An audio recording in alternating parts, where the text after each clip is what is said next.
우리 본문 37절을 한번 보겠습니다. 주인이 와서 깨어 있는 것을 보면 그 종들은 복이 있으리로다. 예수님은 이 말씀 한마디로 오늘 본문 전체 내용을 정리하고 계십니다. 복이 있는 종은 어떤 종입니까? 바로 주인이 올 때까지 깨어있는 종. 주인이 올 때까지 깨어있는 종이 복이 있는 종이다. 이렇게 말씀하고 계셔요. 여러분, 종의 입장에서 보면 주인이 언제 올지 모르는 상황에서 항상 깨어서 기다린다라고 하는 것이 결코 쉽지 아닌 것임을 압니다. 안 올 수도 있지 않습니까? 그러면 이거 내가 헛수고하는 거 아니야? 이런 생각이 들어오죠. 또 올 수도 있으니 또 이런 생각이 들어옵니다. 내가 만약에 이렇게 게을르게 있다가 예수님이 오시면 나 혼날 텐데 라고 하는 그런 생각도 또 드는 것이죠. 그래서 이러지도 저러지도 못하면서 언제 올지 모르는 그 상황 가운데 항상 참고 기다린다라는 거, 이것이 참 괴로운 일이고 또 결코 쉽지 않은 일인 것이죠. 자, 그런데 여러분, 이게 바로 지금의 우리의 모습입니다. 예수님은 믿는 자들에게 약속하셨어요. 내가 반드시 다시 올 거다. 반드시 다시 올 거다. 예수님께서 우리에게 재림을 약속하셨습니다. 자, 근데 언제 오실런지에 대해서는 정확하게 말씀을 하지 않으셨어요. 오히려 이렇게 말씀하셨습니다. 그 날과 그 때는 천사도 모르고 아들인 나도 모르고 오직 하나님만 아신다. 이렇게 말씀하셨어요. 예수님 자신도 모르신대요. 하나님만 아신다라고 말씀을 하고 계세요. 자, 그러니 그날을 기다려야 되는 우리는 어떻겠습니까? 참 괴로운 거죠. 안 기다릴 수도 없고 기다릴 수도 없고 참 괴롭습니다. 이 결코 또 이 기다리는 삶이 쉽지가 않습니다. 자, 그런데요, 37절을 다시 한번 보겠습니다. 예수님께서 아주 놀라운 말씀을 하고 계시는데요, 주인이 와서 깨어 있는 것을 보면 그 종들은 복이 있으리로다 라고 말씀하신 후에 그 다음에 복이 어떤 복을 받게 되어지는지에 대해서 말씀하시는데 이렇게 말씀하십니다. 내가 진실로 너에게 이르노니 주인이 띠를 띠고 그 종들을 자리에 앉히고 나와 수종 들리라. 여러분, 이 말씀은 아주 획기적인, 아주 혁신적인 말씀입니다. 왜냐하면 여러분, 주인과 종의 관계를 완전히 깨뜨리고 있는 말씀인 거예요. 원래는 어떻게 됩니까? 당연히 종이 주인을 수종 들어야 되죠. 이게 바로 주인과 종의 관계인데 지금 그 기다리는 자들에게 뭐라고 말씀하시냐면 주인이 올 때까지 깨어 기다리는 그 종에게 오히려 주인이 나와서 허리에 띠를 띠고 그 종을 수종 들겠다. 이렇게 말씀하고 계시는 거예요. 자, 여러분, 이때 이렇게 주인이 오히려 나와서 다시 돌아와서 띠를 띠고 종인 나를 이렇게 섬겨주는 모습을 겪은 그 종은 어떤 마음이 들까요? 야, 내가 참고 기다리길 잘했구나. 그동안 정말 괴로웠고 정말 힘들었는데 주인이 이렇게까지 나에게 해 주시니 참 내가 잘 참았구나. 잘 기다렸구나. 그동안 괴롭고 힘들었던 그 모든 것을 다 보상받는 마음일 거예요. 38절을 또 봅니다. 이경에나 혹은 삼경에 이르러서도 라고 이제 그런 말씀을 하시는데 이는 종들이 주인을 기다리는 시간을 말해주고 있습니다. 이경이 뭡니까? 이경이요, 밤 9시서부터 12시를 말합니다. 삼경은요, 12시부터 새벽 3시까지. 자, 2경이나 3경에 이르러서도 기다리는 그 종들에게 복이 있다라고 하는 말씀을 또 하시는데, 여러분, 이 2경이나 3경, 이건 뭘 뜻하는 걸까요? 여러분, 그렇지 않습니까? 가장 버티기 힘든, 가장 졸려온 시간이 바로 이 시간이죠. 그냥 가장 기다리기 힘든 시간이 바로 이 시간이라는 거예요. 가장 깊은 밤, 가장 참기 힘든 그런 시간을 말합니다. 여러분, 우리 인생 가운데 바로 2경과 3경과 같은 상황이 올 때가 많습니다. 가장 참기 힘들고, 가장 견디기 힘들고 기다리기 어려운 그런 2경과 3경과 같은, 그러니까 영적 위기이죠. 그런 때가 자주 찾아온다는 거죠. 몇 년 전에 전 세계 그리스도인들에게 2경과 3경과 같은 상황이 왔었습니다. 뭘까요? 바로 코로나. 코로나였죠. 당연시 여겨왔던 현장 예배가 당연시 여겨졌던 주님의 사역을 못하게 되어지는, 외압에 의해서 못하게 되어지는 그런 상황을 우리가 맞이했었습니다. 자, 그러나 우리는 그 상황을 잘 이겨냈죠.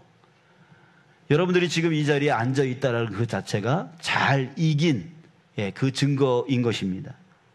자, 하지만 여러분 어떻습니까? 그때에 안타깝게도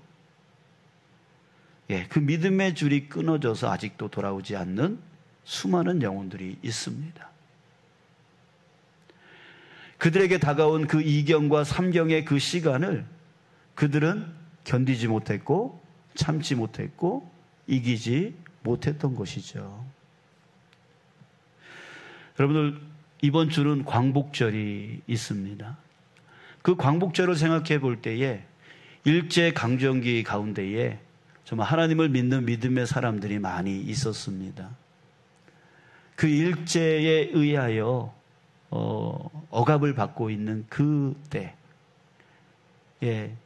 신사참배를 시키고 우상숭배를 시키는 그 과정 가운데 나는 오로지 예수 그리스도만 믿고 살겠다 라고 하는 그 사람들에게 바로 2경과 3경과 같은 상황이 그들에게 온 것이었죠. 그러나 그 중에 그럼에도 불구하고 예수님을 꼭 붙들고 참고 견디며 그 괴로움을 이기며 지내온 많은 분들이 계십니다. 또 우리 개인적인 삶 속에서도 2경과 3경 같은 상황이 계속 찾아옵니다.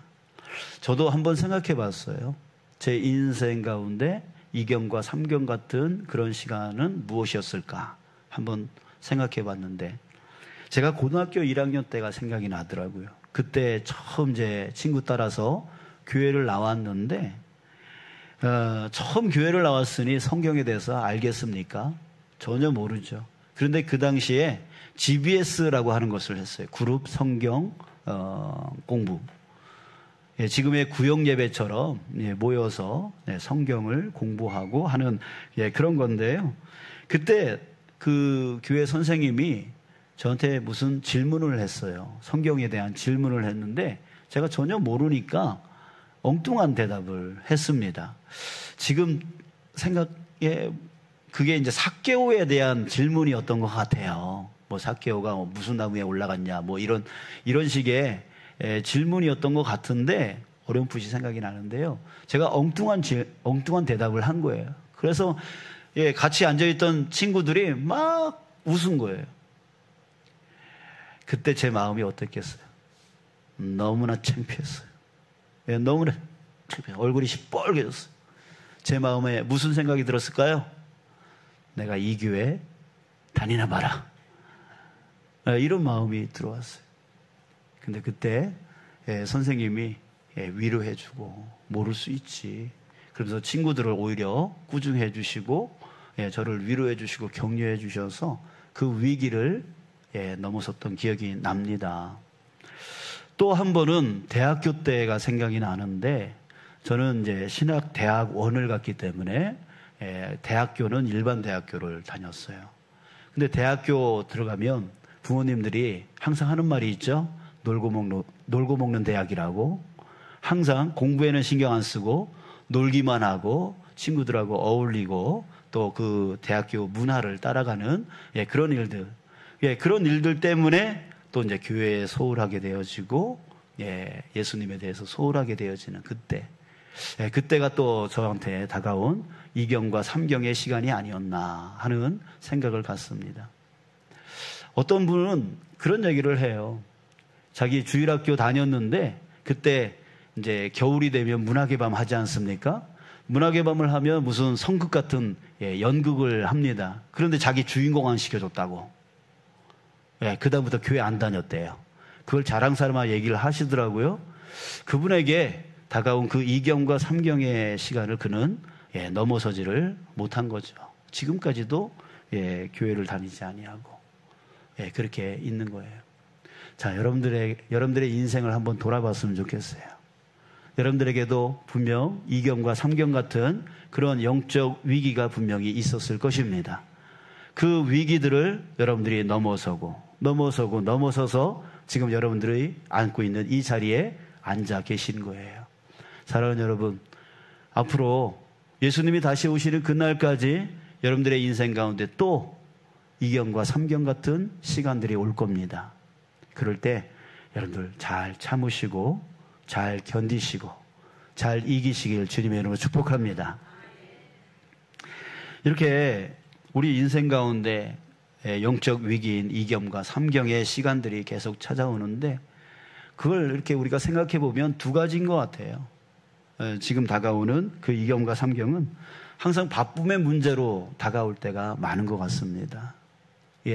일이 먼저 우선이고 친구 만나는 일이 우선이고 또 가족 챙기는 것이 우선이고 등등 그런 일의 바쁨들, 그 바쁨이 우리로 하여금 자꾸만 2경과 3경의 상황이 되어지는 것 같습니다. 또 한 가지는 감정적인 문제로 2경과 3경이 다가오는 것 같아요. 내 마음에 차지 아니하고 내가 싫어하는 저 사람의 모습을 보면서 그 감정적인 그 문제로 견디지 못하고 참지 못하고 넘어서지 못하고 믿음의 줄이 끊어지는 그런 분들을 많이 보게 되어집니다. 자, 여러분, 우리 이렇게 인생 중에 찾아오는 2경과 3경의 시간들 우리 잘 참고 그것이 괴로울지라도 그것이 힘들지라도 우리가 넘어서야 되는 그런 자 되어야 될 줄 믿습니다. 오늘 오후에 여름특강 4번째 시간을 갖게 되어지는데요. 제가 특별히 황득추 원로 목사님을 초청한 이유가 있습니다. 제가 그분께 요청을 했어요. 노년의 신앙생활을 어떻게 해야 되는지에 대해서 강연을 좀 해달라 이렇게 요청을 했습니다. 자, 왜입니까? 저희 부모님도 마찬가지인데요. 그동안 신앙생활을 너무 열심히 하셨어요. 아주 열심히 하셨어요. 성경도 목사님 저보다 더 많이 읽으셨고 또 주일 예배 빠지면 죽는 줄 알고 열심히 다니셨고 또 금요 기도에도 나가서 자녀들을 위해서 열심히 기도해 주시는 그런 모습으로 지금까지 살아와 주셨습니다. 그래서 제가 이만큼 살아가고 있는지 모르겠습니다. 그런데 뭐냐면 노년이 되어서 이제 병석에 눕는 일이 많아지고 또 정신이 오락가락하면서 기억력도 잊어버리는 그때가 되어지니까 점점 자기 몸의 힘듦과 그 어려움에 집중하다 보니까 예수님을 놓쳐버리더라는 거죠. 예수님에 대해서 소홀해지더라는 거예요. 엄마를 구원해 줄 분이 누구야? 그랬더니 모른대. 그동안 그렇게 살아왔는데 그 믿음으로 살아왔는데 모른대요. 너무 가슴이 아팠습니다. 그래서 노년의 신앙생활, 여러분 그것이 바로 지금 노년의 삶을 살고 있는 분들의 2경과 3경의 시간인 것이죠. 지금 그것을 겪고 있는 분들도 계시고 또 저와 같이 앞으로 반드시 겪게 되어질 사람도 있습니다. 여러분 우리 이렇게 수도 없이 산 넘어 산이라고 계속해서 우리의 영적 위기 2경과 3경의 그 시간들이 우리를 공격하고 우리를 넘어지게 만들고 우리의 믿음, 우리의 구원을 위협하는 일들이 많이 있을 거라고 하는 거예요. 사랑하는 여러분, 여러분들은 복받는 자 되어지길 축복합니다. 예. 38절에 주인이 혹 2경에나 혹 3경에 이르러서도 종들이 그같이 하고 있는 것, 그러니까 끝까지 깨어 기다리고 있는 것을 보면 그 종들은 복이 있으리로다. 바로 이 복이 저와 여러분들에게 있기를 주님의 이름으로 축복합니다. 자, 그렇다면 이 복을 받기 위해서 우리는 어떻게 해야 될까요? 예수님은 39절, 40절에서 이렇게 말씀해 주셨습니다. 39, 40절 우리 함께 한 목소리로 읽겠습니다. 시작. 너희도 아는 바니 집주인이 만일 도둑이 어느 때에 이를 줄 알았더라면 그 집을 뚫지 못하게 하였으리라. 그러므로 너희도 준비하고 있으라. 생각하지 않은 때에 인자가 오리라 하시니라. 아멘. 생각하지 않은 때에 인자가 올 거라. 예수님이 오실 거라라고 말씀하고 계셔요. 그럴 때 예수님은 뭘 하라고 하시냐면 준비하고 있으라. 항상 준비하고 있어야 되는 거예요. 여러분들에게 한번 질문하고 싶습니다. 오늘 내가 그럴 일은 없을겠지만 오늘 내가 만약에 무슨 사고나 아니면 어떤 일로 인해서 만약에 죽는다면 여러분들은 천국에서 눈 뜰 것을 믿으십니까? 확신하십니까? 네. 그럴 만한 증거를 자기 자신에게 한번 찾아보셨으면 좋겠어요. 내가 오늘 죽어도 천국에서 눈 뜰 수 있는 그런 믿음이 내 안에 있는지를 한번 돌아보셨으면 좋겠는데, 바로 예수님은 우리에게 그러기 위해서 준비하며 살라고 말씀하고 계세요. 근데 39절에 보니까 예를 하나 드는데요, 도둑 얘기를 합니다. 예, 도둑이 어느 때에 이룰 줄을 알았더라면 어떻게 하래요? 그 집을 뚫지 못하게 하였으리라 라고 말합니다. 뚫리면 어떻게 됩니까? 예, 지금 예수님이 말씀하신 것은 집을 뚫지 못하게 라고 말씀하셨어요. 들어온 다음에 내쫓는 말씀을 안 하세요. 아예 들어오지도 못하게 준비하라는 얘기죠. 여러분, 그래, 우리의 삶에 그 2경과 3경 같은 그 위기 가운데에서 내 믿음을 죽이는 그 도둑을, 그 영적 도둑을 뚫지 못하게 뭐하라? 준비하라고요.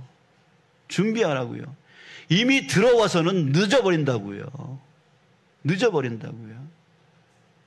뚫지 못하게 항상 준비해야 되는 거예요. 그러면 뭘 준비해야 되는 것입니까? 우리 두 가지로 볼 수 있습니다. 첫 번째는 나의 보물을 하늘에 두어야 된다라고 예수님이 말씀하세요. 나의 보물을 하늘에 두어야 된다. 34절, 너희 보물 있는 곳에는 너희 마음도 있으리라. 자, 왜 우리 보물을 하늘에 두어야 되냐면 그 보물 있는 곳에 우리의 마음도 있기 때문입니다. 그 마음, 여러분들이 지금 보물로 여기는 곳에 마음이 지금 쏠리고 있어요. 자식이 보물이면 자식에게 마음이 쏠려 있습니다. 물질, 돈이 여러분들의 보물이라면 돈에 마음이 쏠려 있습니다. 잘 사용하지를 못하는 거죠. 자, 여러분들의 보물이 무엇인지를 한번 생각하십시오.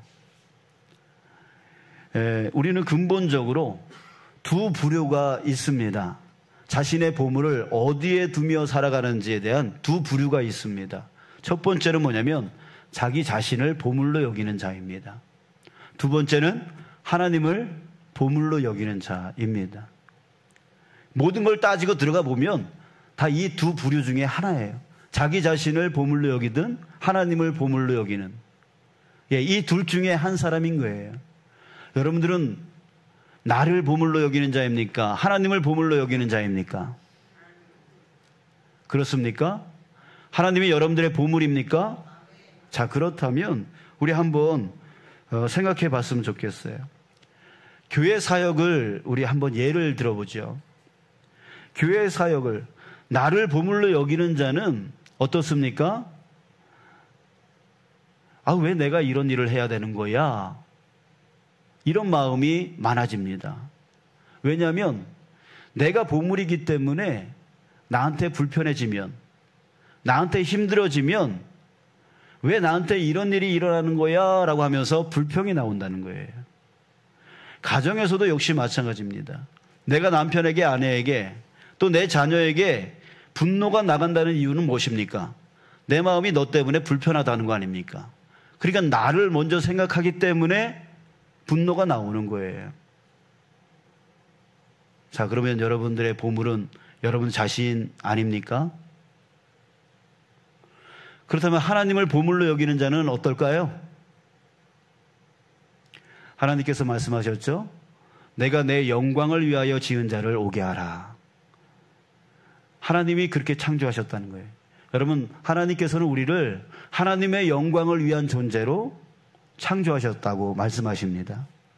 그렇다면 하나님을 보물로 여기는 자 어떻습니까? 교회에서 사역을 하든, 가정을 섬기든, 직장을 섬기든 누구를 위하여? 나를 위해서가 아니에요. 나의 만족을 위해서가 아니에요. 내 기분 좋으라고가 아니에요. 하나님의 영광을 위해서 하게 되어지는 거죠. 그러니 교회 사역을 감당할 때 하나님을 보물로 여기는 자는 어떤 마음을 갖게 되어질까요? 그래, 내가 힘들지만, 내가 어렵지만 그럼에도 하나님이 기뻐하신다면, 하나님께 영광이 된다면 기꺼이 나를 드리겠습니다. 이 마음이겠죠. 자, 한번 여러분 자신을 돌아보셨으면 좋겠습니다. 자, 이제 두 번째 우리가 준비해야 될 것은 무엇이냐면 바로 말씀입니다. 말씀을 따라가는 삶. 이것이 우리에게 준비가 되어 있어야 돼요. 35절에 보면 예수님이 이렇게 말씀하십니다. 허리에 띠를 띠고 등불을 켜고 서 있으라. 자, 등불을 켜고 서 있으라라고 말씀하세요. 등불이 뭡니까? 우리 시편 119편 105절에서 말씀합니다. 주의 말씀은 내 발의 등이요 내 길의 빛이니이다. 바로 주님의 말씀이 우리의 등불이라고 하는 거예요. 등불을 켜고 서 있으라라고 하는 말. 등불은 환하게 비춰주죠. 환하게 비춰주기 때문에 보이니까 실족하지 않습니다. 넘어지지 않습니다. 하나님의 말씀 위에 굳건하게 서 있는 자는 어떤 영적 위기, 바로 2경과 3경 같은 그런 상황이 오면 뭘 생각하게 되어지냐면 하나님의 말씀을 먼저 생각하게 되어 있어요. 하나님의 뜻을 먼저 생각하게 되어 있습니다. 그렇기 때문에 이길 수 있는 거예요. 왜 나한테 이렇게 힘든 거야? 왜 나한테 이렇게 어려운 거야? 왜 저놈은 왜 내 옆에 있는 거야? 라고 하면서 끊임없이 불평을 하면서 실족하게 되어지는 거죠. 그런데 하나님의 말씀이 켜져 있는 자는 하나님의 뜻을 먼저 생각하게 되어져요. 하나님이 왜 이런 상황을 나한테 주셨을까? 하나님의 뜻은 어디에 있을까?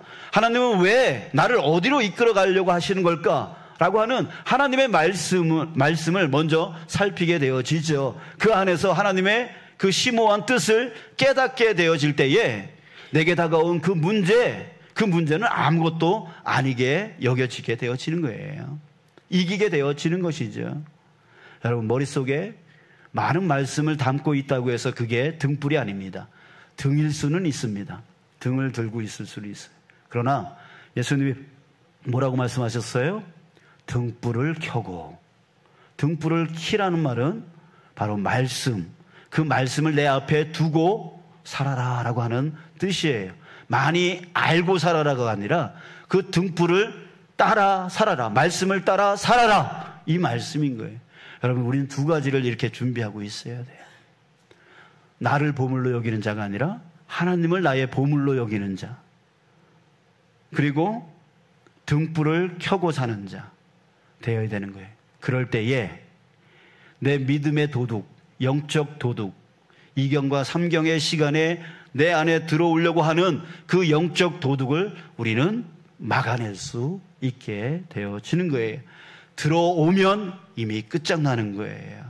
여러분, 우리 그렇게 준비하며 살아가는 저와 여러분들 되어지길 주님의 이름으로 축복합니다. 사랑하는 여러분, 예수님은 반드시 다시 오십니다. 이 믿음을 여러분들이 꼭 가지시길 바랍니다. 의심하지 마시기 바랍니다. 그때까지 잘 참고 잘 기다리는 그런 주님의 종 되시길 바랍니다. 그러기 위해서 인생 중에 찾아오는 이경과 삼경 같은 그 상황, 그 영적 위기를 이겨내야 됩니다. 막아내야 됩니다. 그러기 위해서 나를 위해 살지 말고 모든 일에 하나님을 위해 사십시오. 또 그러기 위해 매일매일 등불을 켜고 사십시오. 등불을 켜고 사십시오. 저는 그래서 우리 새벽 기도에 나오시는 분들이 참 복된 분들이다라고 하는 것을 생각합니다. 그렇다고 해서 새벽 기도 못 나오시는 분들이 복이 없다라는 말이 아니에요. 왜 새벽 기도에 나오시는 분들이 복된 사람들입니까? 바로 매일 아침 첫 시간에 등불을 켜고 있기 때문입니다. 하나님 말씀 앞에 나와서 하나님의 말씀을 듣고 그 말씀대로 오늘 하루를 살아가게 해달라고 기도하며 그 하루를 출발하지 않습니까? 그렇기 때문에 그 등불을 켜고 시작하는 자가 복되지 않겠냐 이거죠. 자, 그렇다면 못 나오시는 분들은 어떻습니까? 상관없습니다. 뭐만 하면 되는 거예요? 등불을 켜기만 하면 되는 거잖아요. 그 하루를 시작할 때에 먼저 하나님 말씀 앞에서 시작하는 거죠. 하나님의 말씀을 묵상하고 오늘 내가 어떻게 살아가야 되는지에 대해서 하나님께 기도하면서 그 말씀을 붙들고 하루를 살아간다면 그 사람은 등불을 켜고 살아가는 자 되어지는 것입니다. 사랑하는 여러분, 우리에게 중요한 것이 무엇이에요? 바로 등불을 켜고 살아가는 것. 여러분들 꼭 기억하십시오. 새벽 기도에 나와도 그냥 자기 기도만 하고 등불을 켜지 않고 돌아가신다면 그거는 아무 소용이 없는 거예요. 예, 새벽 기도에 못 나와도 자기의 삶의 시작을 등불을 켜고 출발한다면, 그리고 그 말씀대로 살아가려고 애쓴다면 그 사람은 복된 사람이 되어질 것입니다. 여러분, 우리 끝까지 잘 참고 예수님이 다시 오시는 그날까지 잘 기다려 나가 예수님을 맞이해 나갈 수 있는 저와 여러분들, 우리의 모든 신앙 되시길 주님의 이름으로 축복합니다.